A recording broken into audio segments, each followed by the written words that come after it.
This week's episode is brought to you with the support of Bureau Veritas. At Bureau Veritas, each and every one of us is by your side to help you navigate your decarbonisation journey and shape a better maritime world.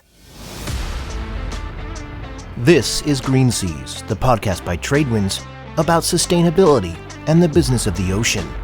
I'm Eric Priante Martin, and today we're going to the Silicon Valley, an outpost where one of Japan's largest shipping companies is looking to push climate tech innovation forward.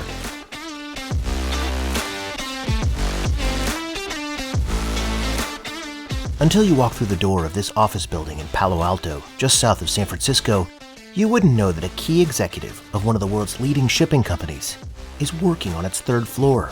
Tomoaki Ichida is managing executive officer at Tokyo-headquartered Mitsui OSK Lines, or MOL, and he may lead one of the only shipping teams in this California city. He's here because this is the beating heart of the Silicon Valley. The Japanese shipping company has given him a 3-year budget of $100 million to invest in climate tech startups and venture capital funds. And MOL has chosen this city because it's an innovation hub that's often synonymous with that term. In the world, there are various innovation centers, not only in US, even in US, there's one in Boston, there's one in Austin and other areas. But I think in Palo Alto, there is a ecosystem to develop new technologies. But the Silicon Valley is where a who's who of tech giants were founded, sometimes in garages of future billionaires, including the likes of Tesla, Amazon, Apple, and Google.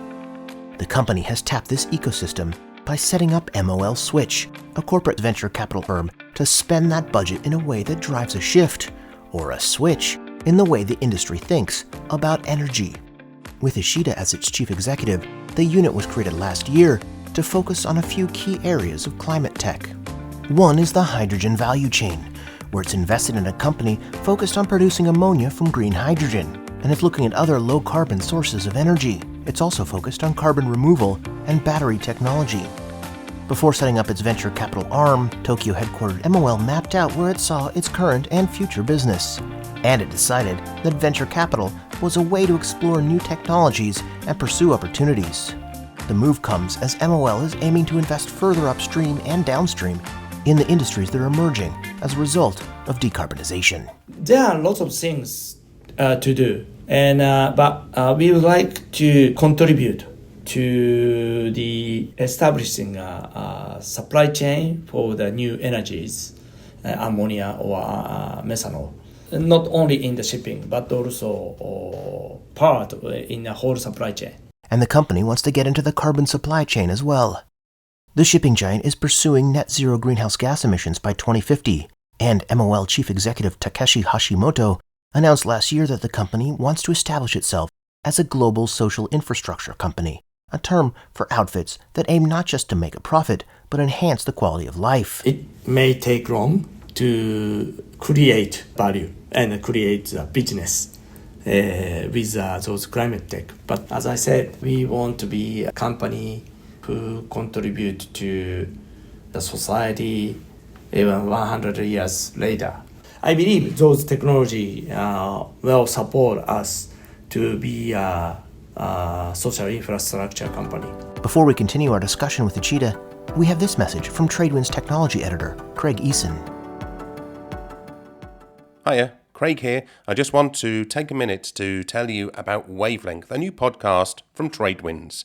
It's a weekly dive into some of the top news as seen from the Tradewinds editorial staff with insights from experts within our industries. So, to keep your finger on the pulse of the shipping and maritime sectors, search for Tradewinds Wavelength on Spotify, Acast, or any of the podcast platforms that you use, and then click to follow or subscribe.